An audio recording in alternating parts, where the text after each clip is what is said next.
आलेला होता की त्यांना स्थलांतर बीडमध्ये करण्यात यावं, त्यांनी मागणी केली होती. त्याच्यावरती आज काही नाही, त्याच्यावरती निकाल झाला आहे असं म्हणता येणार नाही, पण ती प्रोसिजरल आस्पेक्ट आहे असंच म्हणणं पडतं. जेल अथॉरिटीच्या अखत्यारीतली गोष्ट आहे. हो हो हो. बरं, जे डिस्चार्ज ॲप्लिकेशन तुम्ही दाखल केलेलं होतं त्याच्यावरती काही निर्णय किंवा काही नाही, हां, आता काय झालं, डिस्चार्ज ॲप्लिकेशन जसं मी आपल्याला पहिल्यांदाच म्हटलं की आम्ही डिस्चार्ज ॲप्लिकेशन जे दाखल केलं त्याच्यावरती म्हणणं मागितलं होतं सरकारी पक्षाचं, तसंच तिन्ही गुन्ह्यातील मूळ फिर्यादींचं. मागच्या तारखेला सरकारी पक्षातर्फे म्हणणं सादर करण्यात आलं होतं. आज रोजी तिन्ही त्यातले मूळ फिर्यादी जे आहेत त्यांनी मेहरबान कोर्टात जे वाल्मिक कराड यांच्यामार्फत डिस्चार्ज दाखल झाला होता त्यासाठी म्हणणं सादर केलेलं आहे. आता ते डिस्चार्ज ॲप्लिकेशन युक्तिवादाकरता नेमलं जाईल.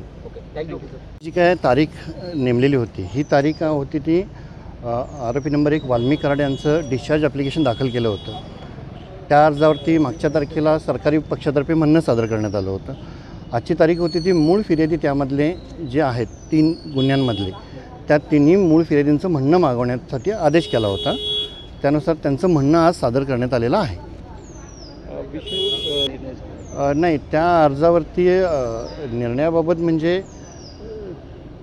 तो अर्ज अजून म्हणजे डिसाईड झालेला नाही आहे. फक्त ते जेल प्रशासनाच्या अखत्यारीतली बाब आहे असं थोडंसं म्हणणं पडतं. वकिलांचं म्हणणं ऐकून घेतलं का? नाही, तो अर्ज प्रोसिजरल आस्पेक्ट आहे तो, त्यामुळे ते डिसाईड होईल. पुढील सुनावणी काय आणि पुढच्या सुनावणीमध्ये काय महत्त्वाचं असेल? आता यामध्ये पुढील सुनावणी जी आहे ती 3 जून रोजी नेमलेली आहे.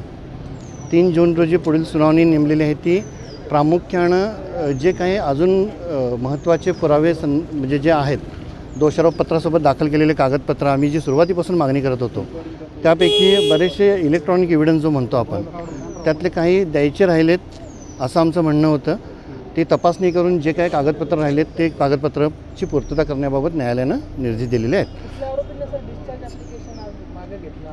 हां, आरोपी नंबर 2 यांनी मागच्या तारखेला डिस्चार्ज ॲप्लिकेशन दाखल केलं होतं. तांत्रिक अडचणीमुळे त्यांनी ते आज तात्पुरत्या स्वरूपात त्यांनी आत्ताच्या घडीला तर ते मागे घेतलेलं कळतं. वकील साहेब, आपण वारंवार कागदपत्राची मागणी करताय पहिल्या तारखेची, कागदपत्र का दिली जात नसेल, काय कारण? आता कागदपत्र म्हणजे काय असतं की जो इलेक्ट्रॉनिक एव्हिडन्स आहे तोही एक कागद समजला जातो. मग त्या चार्जशीटसोबत दाखल होताना प्रत्येक बाबीचं पेनड्राईव्ह वगैरे ॲक्च्युली दाखल होऊन ते आरोपीला मिळणं गरजेचं आहे. पण त्यामध्ये काही अजून राहून गेले होते. त्याची चार्जशीटची पडताळणी केल्यानंतर जेव्हा आम्हाला लक्षात आलं की हा देखील एक पुराव्याचा भाग आहे आणि तो आरोपीच्या विरुद्ध वापरला जाऊ शकतो, त्यामुळे तो आरोपीला मिळणं गरजेचं आहे. म्हणून आम्ही त्या पूर्ण कागदपत्र प्लस तो इलेक्ट्रॉनिक एव्हिडन्स या सगळ्याची मागणी केली होती. त्यातले काही त्यांनी दिलेत, काही फॉरेन्सिकला गेले होते असं त्यांचं म्हणणं आहे. ते मेहरबान कोर्टात दाखल करणार आहोत असं बोलतात. आणि अजून काही आहेत की जे कोर्टातही सादर नाही आहेत, त्यामुळे ते बोलले की ते सादर करतो आम्ही.